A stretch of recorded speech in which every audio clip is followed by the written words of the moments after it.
কেবি convention ষড়যন্ত্র কি শুধুই ষড়যন্ত্র? কারা এই ষড়যন্ত্র করেছিল? এই ষড়যন্ত্রের পরিকল্পনা যারা করেছে, যারা বাস্তবায়ন করছে, তারা কি এখনও সক্রিয়?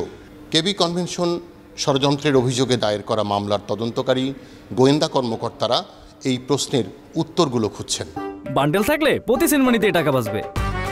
বিকাশ সেনমানি বান্ডেল কিনে জিতুন প্রতি লেনদেনে। অন্তর্বর্তীকালীন সরকারকে অচল করে দিতে ভারতের বসে থেকে আওয়ামী লীগের শীর্ষ পর্যায়ের নেতাকর্মীদের ষড়যন্ত্রের অংশ হিসেবে কেবি কনভেনশনে একটি বড় ধরনের প্রশিক্ষণ কর্মশালা হয়েছিল।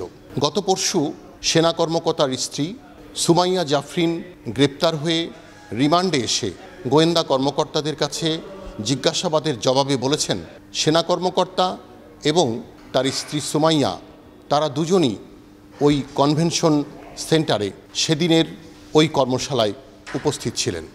এখন গোয়েন্দা কর্মকর্তারা জানতে চাচ্ছেন এই কর্মশালার শেষে কিভাবে এটাকে পরিকল্পনা বাস্তবায়ন করার কথা ছিল, কারা এর উদ্যোক্তা ছিলেন, কারা অর্থায়ন করছিলেন, কোথা থেকে অর্থ আসছিল এবং কিভাবে এই ষড়যন্ত্র বাস্তবায়ন করা হতো, কারা কারা জড়িত ছিল আরও, এবং এটার উদ্দেশ্যটা কী এবং এটার পিছনে অর্থায়নে যারা জড়িত ছিল এই সব সম্পর্কে তথ্য আমরা সংগ্রহ করার চেষ্টা করছি এবং এখানে যারা উপস্থিত ছিল তাদের উদ্দেশ্যগুলো কী কী ছিল সেগুলো আমরা খতিয়ে রাখার জন্য বিস্তারিত তদন্ত করছি।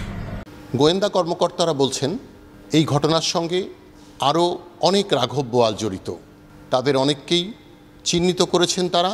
এখন শুধু গ্রেপ্তারের অপেক্ষা। গ্রেপ্তার করা গেলে খুলে যাবে সকল তথ্য।